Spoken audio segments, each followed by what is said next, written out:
사도행전 39번째 시간입니다. 우리 지난 시간에 이어서 새 시대, 새 역사는 누가 여는가 두 번째 시간으로 말씀을 전하겠습니다. 지난주에 설교 내용이 기억이 나실까요? 아주 압축해서 핵심으로 하면 새 시대, 새 역사는 누가 여느냐, 답이 뭐였습니까? 그렇죠. 주가 여신다. 하나님이 여신다. 믿으시기를 바랍니다. 하나님이 여셔야 여는 거고 하나님이 닫으시면 또한 열 자가 없다. 이 역사의 주관자 되시는 하나님에 대한 말씀 전했습니다.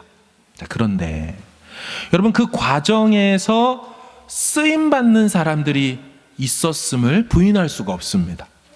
사람 다 제끼고 하나님이 홀로 일하셨느냐? 그렇게는 하나님이 일하시지 않더라는 거죠. 분명히 주도권은 그분이 갖고 계시지만 그 주도권을 갖고 역사를 헤집어 일을 여실 때는 하나님께서 사람을 통하여 일하신다는 것을 우리는 인정할 수밖에 없습니다. 두 명의 등장인물이 있다 그랬죠. 유대인 대표 베드로, 이방인 대표 고넬료가 있었습니다. 질문은 이것입니다. 왜 많고 많은 사람 중에 그 둘이었을까라는 게 질문입니다. 당연히 그들을 택하신 건 하나님의 주권적 선택이었죠. 그들의 무엇이 아닙니다. 하나님이 그렇게 하기로 결정했고 그걸 기뻐하셨어요. 하지만 그렇다고 해서 하나님께서 아무나에게 그런 일을 맡기시느냐? 라고 묻는다면 아무나라고 말할 수 없다라는 걸 우리는 본문을 통해 인정할 수밖에 없습니다.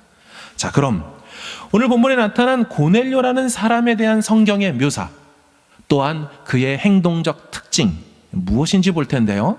2절과 3절을 좀 같이 읽겠습니다. 시작. 그가 경건하여 온 집안과 더불어 하나님을 경외하며 백성을 많이 구제하고 하나님께 항상 기도하더니 하루는 제9시쯤 되어 환상 중에 밝히 보매 고넬료야 하니. 아멘.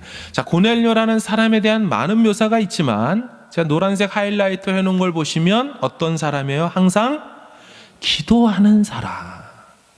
특별히 하나님의 사자가, 천사가 와서 환상과 계시의 말씀을 줄 때에도 그는 뭐하고 있다라고 말합니까? 제9시쯤 되어 기도했어요. 목사님, 본문에는 제9시쯤 됐다 그랬지 기도했다는 말은 없는데 해석을 그런 식으로 하시면 안 되죠 라고 혹시 생각하시는 분이 있을까요? 나중에 이 고넬료가 사람을 보내서 베드로를 초청하죠. 고넬료 집에서 같이 만날 때 이 고넬료가 오신 베드로에게 자기 자신을 소개하는 거예요. 제가 왜 베드로 당신을 모시게 되었냐면요 하며 자신에게 일어났던 일을 재진술합니다. 자, 그게 30절인데 보세요. 고넬료가 이르되 내가 나흘 전 4일 전에 이맘때까지 내 집에서 제9시 기도를 하는데, 그렇죠? 자, 오늘 본문에서는 제9시쯤이라고 했지만 기도하고 있었다는 걸 30절이 증명해 줍니다. 근데 그때 갑자기 한 사람이 빛난 옷을 입고 내 앞에 섰습니다. 자, 성경은 환상과 계시가 그냥 임했다라고도 말할 수 있건만, 그래도 진행에 문제가 되지 않건만 환상과 계시가 임하는 시각과 그 환상과 계시를 받은 사람들의 그때의 행동을 꼭 설명하고 있습니다. 네, 의미가 있는 거죠. 이것을 전해주고자 하는 성경의 마음이 있죠. 여러분, 이 고넬료는 이방인임에도 불구하고 유대인들의 정시기도 시간에 맞추어 자신의 기도 시간을 그렇게 3시, 6시, 9시로 기도했던 것으로 보입니다. 자, 그럼 베드로라는 사람에게 환상이 임할 때 그도 또한 무엇하고 있었을까요? 9절과 10절 시작. 이튿날 그들이 길을 가다가 그 성에 가까이 갔을 그때에 베드로가 기도하려고 지붕에 올라가니 그 시각은 제6시더라. 그가 시장하여 먹고자 하매 사람들이 준비할 때에 황홀한 중에. 아멘. 9절 보시면 그때 베드로가 기도하려고 지붕에 올라갔을 때 기도하던 중에 환상을 경험했습니다. 여러분, 그 시간들이 고넬료는 제9시라는 우리식 오후 3시고 베드로는 제6시라는 우리식 정오 12시로서 서로 3시간의 차이가 있을 뿐이지 핵심은 둘 다 공이 다 뭐 했다? 기도하는 시간 속에 주의 천사의 찾아옴이 있었다.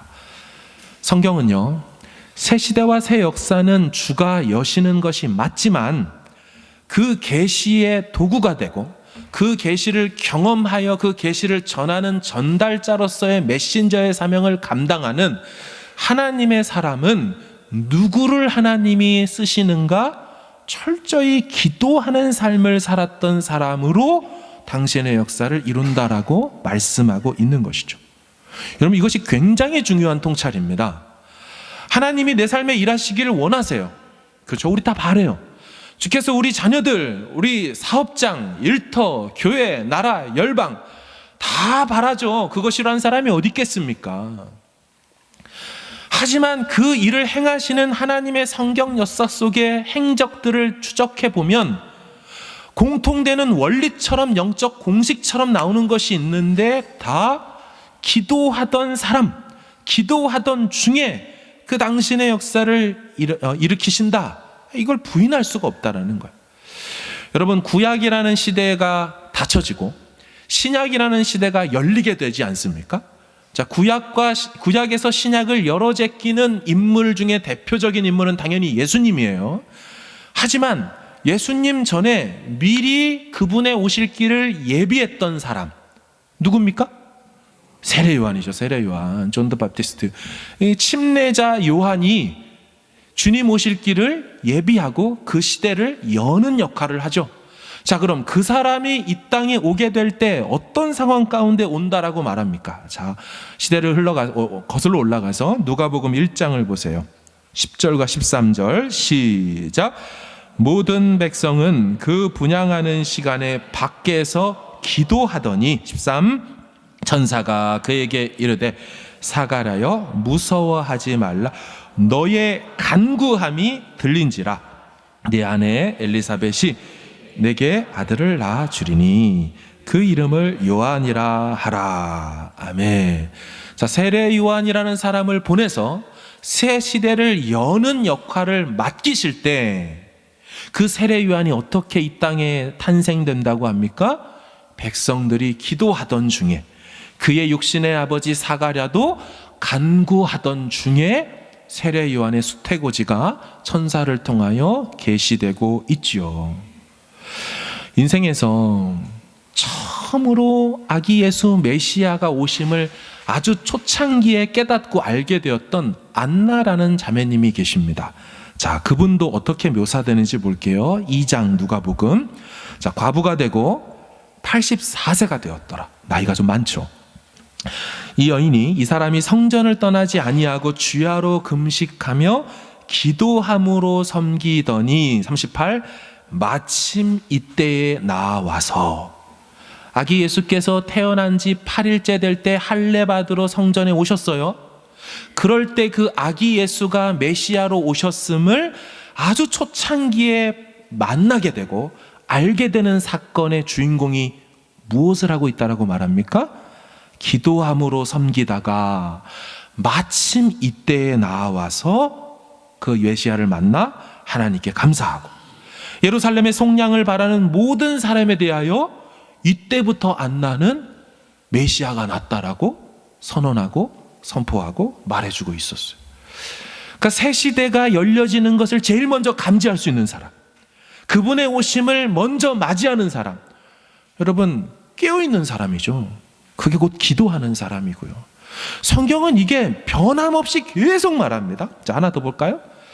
구약의 12지파가 이제 닫혀지고 새로운 신약의 영적 시대를 여는 12제자, 12사도를 세워지게 될 때, 그들이 선택되게 될 때, 자, 어떻게 그 일이 이루어집니까? 자, 누가복음 6장도 시작.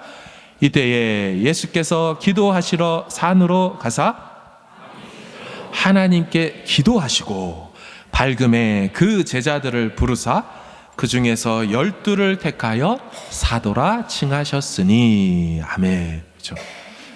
여러분, 예수님이 기도할 필요가 없는 분이죠. 그분의 말씀은 하나님의 말씀이고 그분의 생각은 곧 하나님의 생각인데, 그래서 기도가 필요 없는 분임에도 불구하고 새 시대를 열 12사도를 택할 때 기도하던 중에 그렇게 영적인 리더십을 시킬 수 있는 그들을 택하였다. 여러분, 늘 그렇습니다. 세대가 전수되고 새 시대와 새 역사가 일어날 때 항상 기도가 그 안에 있었어요. 여러분, 예수님이 우리는 이제 초상화 같은 거 보면 그 모습이 원래 예수님의 모습이 아니라는 거 다 아시죠? 뭐 사진이 있는 것도 아니고. 그럼 12 제자들과 그 당시의 사람들이 예수님을 봤을 때, 육체로 만났을 때, 그 예수님의 육체의 모습이 원래 예수님의 모습입니까? 여러분, 그게 아닙니다. 예수님의 원래 모습은 성육신하기 전에 있으셨던 영광스러운 모습인 거죠. 그 모습을 본 사람은 없습니다. 그죠?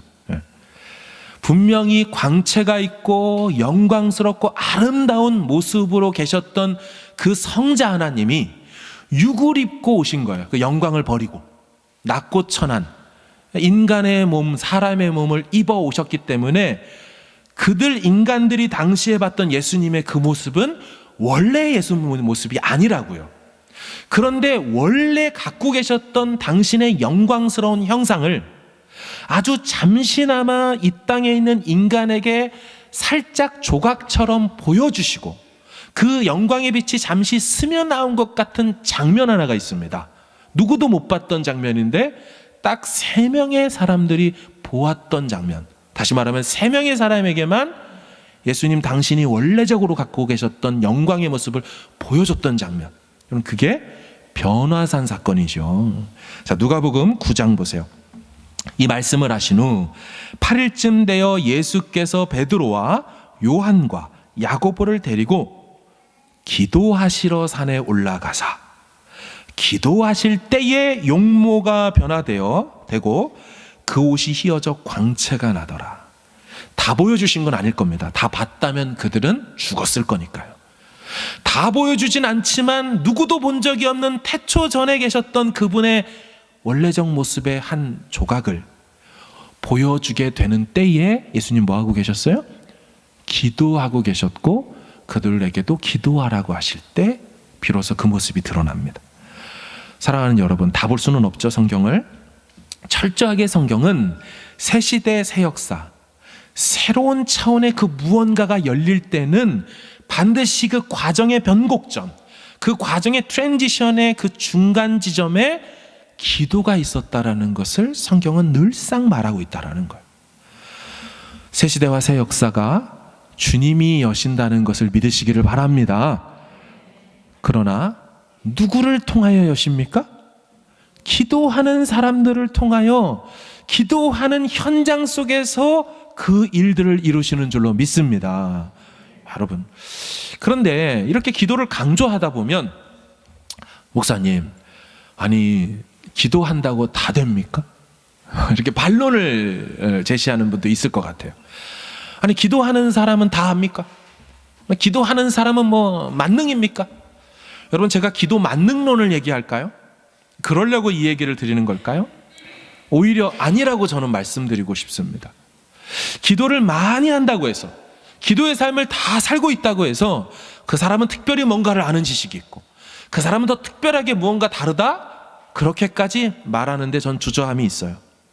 여러분, 오늘 본문에 기도하는 삶을 살았던 베드로의 모습 어땠습니까? 늘상 기도하는 삼시 육시 기도의 삶을 살았어요. 하지만 정작 하늘에서 그릇이 내려오고 그곳에서 있는 그 환상의 미닝을 다 알려주셔도 그는 3번 보고 3번 들었지만 깨닫지 못하죠. 자, 본문 17절 다시 보십시오. 시작. 베드로가 본 바 환상이 무슨 뜻인지 속으로 의아해 하더니 마침 고넬료가 보낸 사람들이 시몬의 집을 찾아 문 밖에 서서 20절 일어나 내려가 의심하지 말고 함께 가라. 내가 그들을 보내었느니라 하시니. 아멘. 자, 베드로는 기도하는 중에 환상이 임했지만 모릅니다. 그러니까 기도한다고 만능이 아니라고요. 20절에 의심하지 말라, 이 말 성령이 하시는 말씀이라 그랬죠, 지난주에. 그러니까 베드로는 의심하는 중에 있습니다. 그러니까 믿음으로 기도했을 수 있다면 제일 좋았을 거예요. 당연히 그래야 되고요. 하지만 자신에게 기도의 삶을 살던 중 임한 그 환상의 의미, 그리고 하나님이 깨끗하게 하셨다, 속되다고 하지 말라, 그거 받아들이는데 주저함이 있었던 베드로, 그는 지붕 위에서 많이 복잡했습니다. 도대체 이게 무엇인가? 무슨 뜻인가? 그렇게 헷갈리던 중에 마침 고넬료가 보낸 사람들이 딱 도착했죠. 그러니까 그는 기도한 뒤에 보여지고 들려진 음성 몰라요. 사람이 왔을 때도 헷갈려서 내려가길 주저해요. 하지만 그래도 괜찮습니다. 무슨 얘기냐? 여러분, 기도하고 난 다음에 헷갈려 하는 것은요, 사실은 엄밀히 말하면 헷갈리는 것이 아닙니다. 오히려 하나님이 인도하시는 사인일 수 있습니다. 문제는 기도하고 있지 않으면서도 혼자 확신하는 사람이 있어요. 아, 이 길이 맞는 것 같다라고 주장하는 사람이 있어요. 이 사람은 그때부터 사실은 진짜 인생에서 헷갈려지기 시작할 겁니다. 자기 확신으로 걷고 있기 때문이죠. 다시 말하면 기도하고 난 뒤에 찾아오는 헷갈림과 알 수 없음은 오히려 인도하신다는 하나님의 foreshadow, 전조 증상, 사인일 수 있다는 거예요. 기도하지 않는데 뭔가 알겠다는 사람, 이 길이 맞다라고 말하는 사람, 오히려 그때부터가 방황과 고생의 시작일 수 있습니다. 여러분, 어차피 인생은 앞길을 몰라요. 기도 안 하는 사람도 모르고요, 기도하는 사람도 사실은 어디로 갈지 자기가 몰라요. 기도해 보신 분 아실 겁니다. 기도하면 어떤 현상이 일어납니까? 더 확신 가운데 가는 경우도 물론 있지만, 기도의 과정을 들여다보면 오히려 기도할수록 우리에게 나오게 되는 고백은, 주님, 제가 잘 모르겠습니다. 주님, 저는 할 능력이 없습니다. 여러분, 기도가 깊어지면 깊어질수록 기도자는 하나님 앞에 점점 더 겸손하게 되죠. 그래서 나오게 되는 고백이라는 것이 자신의 무능력함의 고백을 하게 됩니다. 자신의 무지함을 고백하게 됩니다. 아는 것도 없고 할 수도 없고 능력도 부족합니다를 늘상 고백하고, 그 고백이 정점에 이르는 그 순간 하나님이 보시고 때가 되었다고 느끼죠. 그래서 그때부터 하나님의 인도하심이 그 인생 가운데 펼쳐지게 되는 게 기도하는 사람의 내면에서 일어나는 영적인 일들이죠. 그래서 목사님, 저는 기도할수록 잘 모르겠어요가 틀린 소리가 아니라는 거예요. 베드로도 기도하는 삶을 살았지만 그걸 못 알아듣고 있기 때문입니다. 사람을 보내는 고넬료도 왜 베드로가 우리 집에 와야 되는지도 모르면서 그냥 하는 것입니다. 걱정하지 마세요. 우리는 모르지만 그분이 아시는 줄로 믿습니다. 우리는 그분의 사인이 무엇인지, 그분이 일하시는 때가 언제인지 몰라요. 괜찮아요. 하지만 기도할 때만 사인도 오고 하나님의 사람도 찾아오게 되고 만남도 일어나고 계시의 뜻도 열려지게 된다는 걸 우리가 인정한다면 우리는 무엇 해야 되겠습니까? 기도의 자리에 있어야 할 줄로 믿습니다. 사랑하는 여러분, 문제는요, 기도하는지의 여부에 달려 있더라고요. 오늘 고넬료에게 일어난 환상이든 베드로에게 임한 환상이든 다 하나님의 메시지가 분명하고 천사를 통해 당신의 뜻을, 새 시대가 열렸다라는 걸 보여줄 게 확실하지만 정작 예수님의 수제자입니다. 성령 충만해서 사도행전 2장에서 놀랍게 설교하고 막 요엘서 가지고 구약으로 해석해냈던 사람이에요. 그런데 그는, 우리가 느낌이 있습니까? 이 베드로 입장에서 사도들 12 다 모이십시오. 아니, 지금 주께서 사도행전 1장 8절에 말씀하셨던 성령이 임하면 예루살렘과 온 유대와 사마리아와 땅끝까지 가야 되는데, 여러분 지금 9장에서 멈췄어요. 우리 그거 알고 계십니까? 사도들이요? 문제가 있지 않습니까? 우리가 대책회의하고 땅끝까지 갈 수 있도록 뭐 해봅시다 라는 생각과 고민이 있냐고요. 알려줘도 못 알아들어요. 기도한다고 해서 만능되는 거 아니에요. 기도한다고 해서 다신적 지혜를 갖는 것도 아니에요. 하지만 기도하는 사람에게만 임하는 하나님의 계시와 인도하심이 있다는 것은 같은 무지함 속에 있지만 여기서 기도의 여부로 갈라진다는 사실 앞에 우리는 인정할 수밖에 없는 줄로 믿습니다.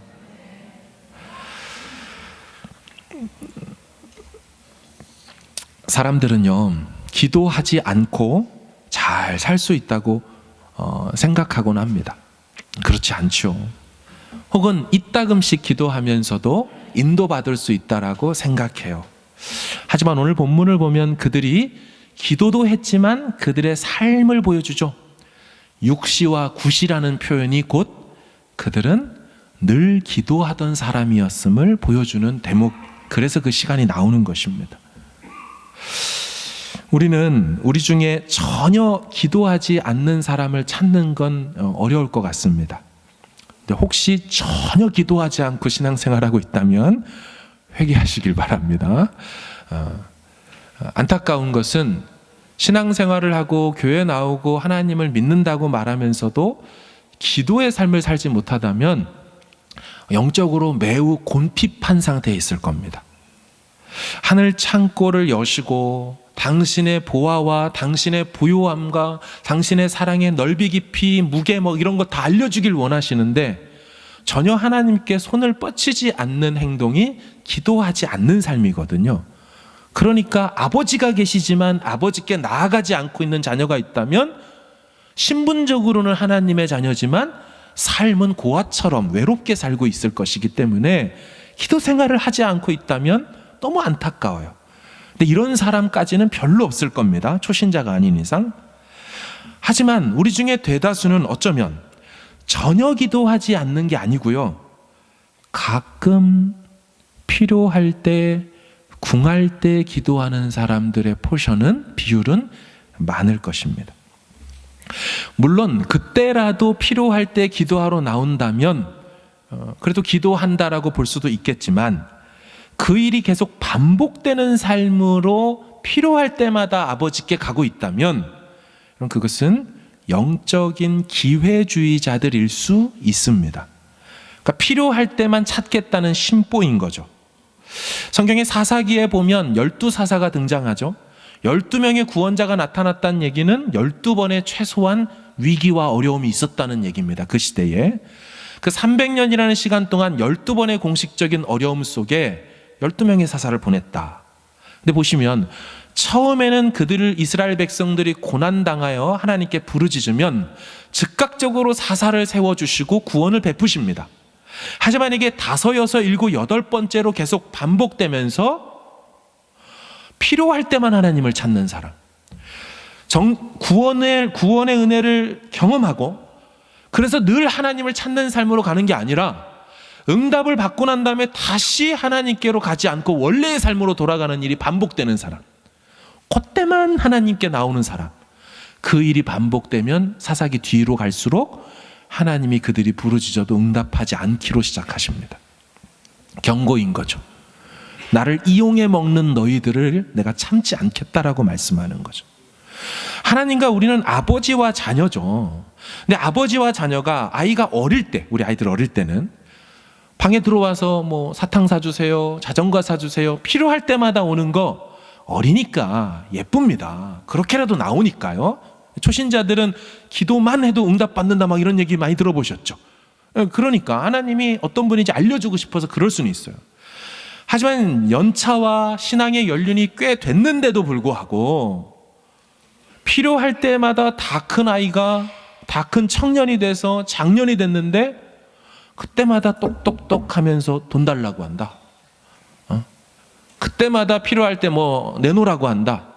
제가 생각을 해보니까 이런 행동이 하나님을 아버지라고 여기는 게 아니고 대부업자라고 생각하는 것 같습니다. 급전 필요한 거죠. 급히 급히 돈이 필요하니까 그때만 가서 좀 싸게 해달라고 이번에는 좀. 딱 10만 불만 땡겨주시라고. 지금 뭐 집 모기지 갚아야 되는데 얼마만 빨리 급히 땡겨주시라고. 막 금리 조절해 달라고. 막 일자리 달라고. 사업 안 된다고. 하나님하고는 분명히 신분적으로는 자녀관계, 아버지지만 행하는 행동을 보면 계속 자신을 대부업자처럼 여기는 제2금융권 어떤 존재로 여긴다면 얼마나 이게 기회주의자입니까? 사랑하는 여러분, 하나님은 일상에서 늘 기도의 삶으로 기도의 자리에 나와 당신과 교제하기를 원하세요. 하나님은 늘 자녀로서 무슨 문제가 있어서가 아니라 늘 아버지께 늘 그 자리에서 교제하고 정한 시간 정한 장소에 나오기를 하나님은 기다리고 계세요. 여러분, 이들이 6시 9시 유대인의 정시기도 시간이었어요. 그걸 오늘날로 가지고 오면 우리에게는 어떤 시간이 될까요? 우리 한국교회, 이 한인교회에게는 어떤 게 정시기도가 될까요? 공적으로 기도하기로 정한 시간, 새벽 5시 30분입니다. 새벽 5시 30분 공적으로 주님을 만나기로 정한 시간이죠. 수요 오전 10시 본당 공적으로 만나기로 한 시간입니다. 금요 저녁 7시 30분 공적으로 주님과 만나기로 정한 시간이에요. 이 모든 것을 다 나와야 한다, 그런 말씀을 드리는 게 아니에요. 과연 내 삶에 하나님과 늘상 기도하는 삶과 교제가, 그런 자리가 있느냐라는 거예요. 그게 없다면 궁할 때만 찾아와서 부르짖고 응답받으면 대번에 금요기도에서 사라지고 대번에 새벽기도에서 사라지고, 그래서 오히려 갑자기 나타나면 불안하게 만들고, 신방 가야 되나? 뭔 일 있나? 그래서 뭔 일 있냐고 물어봤을 때 뭔 일 있다 그러면은 아이고 주여 하고, 뭔 일 있냐고 물어봤을 때 그냥 기도하러 나왔어야 하면 가슴을 쓸어내리는 목회자의 심정을 알랑가 모르겠습니다.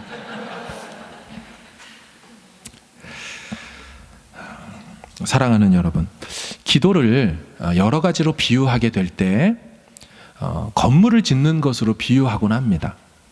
여러분, 우리는 1층, 2층짜리 단층 뭐 이런 건물을 지을 때 그때는 그냥 지어도 상관이 없어요. 하지만 만약 건물이 50층, 60층, 100층 정도 되는 두바이라는 지역에 있는 초고층 건물들을 누군가 짓는다고 한다면 그냥 지을 수가 없죠.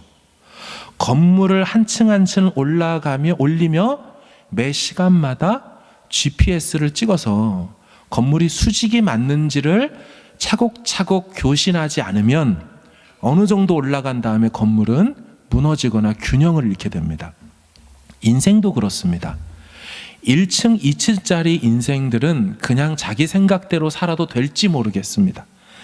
하지만 90층, 100층짜리 인생은 하나님과의 교신이 필수적이에요.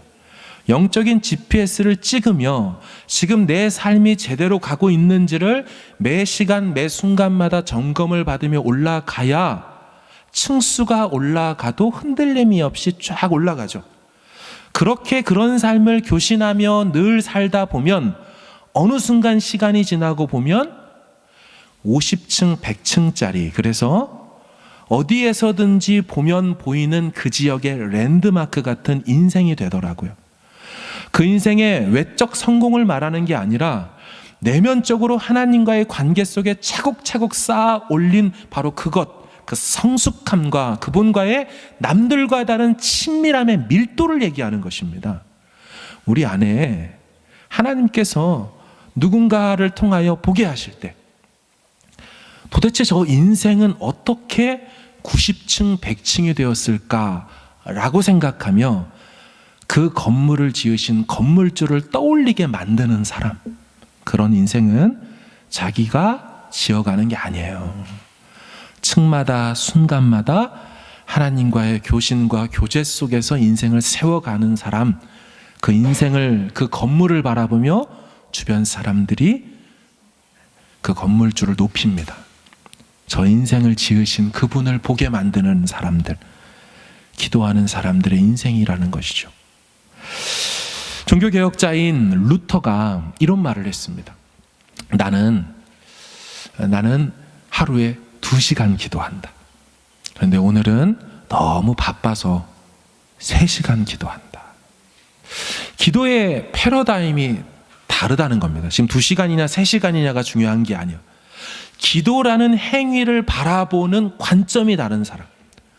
당시에 수많은 로만 카톨릭과 싸워내야 했고 공격과 살해 위협 등을 견뎌내야 하고 그러면서도 지혜로 이 모든 개혁을 완수해야 되는 그 사람에게 그 개혁의 능력이 자신에게 없다라는 것, 그 개혁을 이룰 수 있는 힘은 기도할 때 나오고 그 지혜는 하나님께 기도할 때 나온다라는 고백 속에서 하는 말, 너무 바빠서 기도합니다. 이 신앙의 어록이 된 것입니다.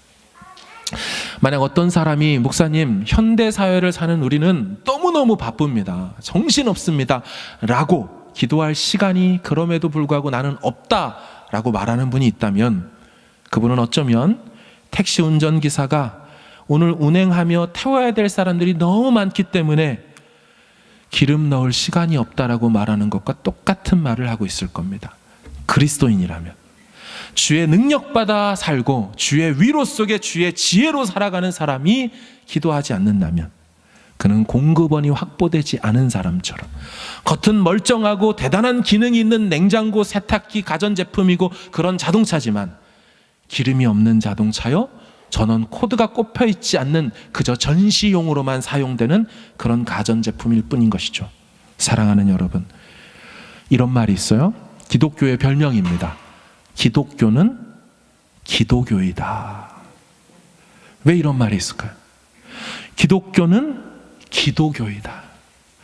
하나님 당신께서 갖고 있는 그 모든 것들, 그것들을 기도라는 손을 통하여 공급받고 체험받고 능력받아서 그렇게 인생을 살아야 한다라는 것입니다. 예수님 뭐라고 하셨어요? 내가 너희를 세상 가운데 보내면 양을 늑대와 이리 가운데 보내는 것 똑같다 그랬어요. 무슨 뜻입니까? 그냥 가면 죽는다는 거예요. 너희들은 양이고 밖에 있는 세상과 사탄, 마귀, 귀신들은 이리고 늑대라는 거예요. 근데 그냥 어떻게 갑니까? 그래서 뭘 알려줘요? 기도하라는 거예요. 내게 나와 기도하면, 내 이름으로 부르짖고 내 이름의 능력을 기도로 사용하면 너희들은 원래적으로는 양이지만 사자를 등에 업고 같이 가는 그런 걸음이 될 것이다 라고 말씀하시는 거죠. 우리 지난 주간에 마지막에 말미에 나눴던 예레미야 29장 11절을 기억하십니까? 너를 향한 나의 생각은 내가 하나니 재앙이 아니라 평안이여 너의 장래에 소망을 주려 하는 생각이라. 여러분 그 말씀 그 뒷구절까지 같이 다시 한번 봅니다. 11절부터 13절 읽을까요? 시작. 나의 생각을 내가 아나니 평안이요 재앙이 아니니라. 너희에게 미래와 희망을 주는 것이니라. 너희가 내게 부르짖으며 내게 와서 기도하면 내가 너희들의 기도를 들을 것이요 너희가 온 마음으로 나를 구하면 나를 찾을 것이요 나를 만나리라. 아멘. 11절 보여주세요. 그 앞에 있는 10절에 지난 주간에 뭐라 그랬어요? 바벨론 포로로 끌려가도 때가 되면 내가 다 돌이킬 거고 내가 돌보게 할 거고 다 회복시켜줄 그 계획을 내가 세웠다. 내가 알고 있고 내가 이룰 것이야. 그게 11절까지.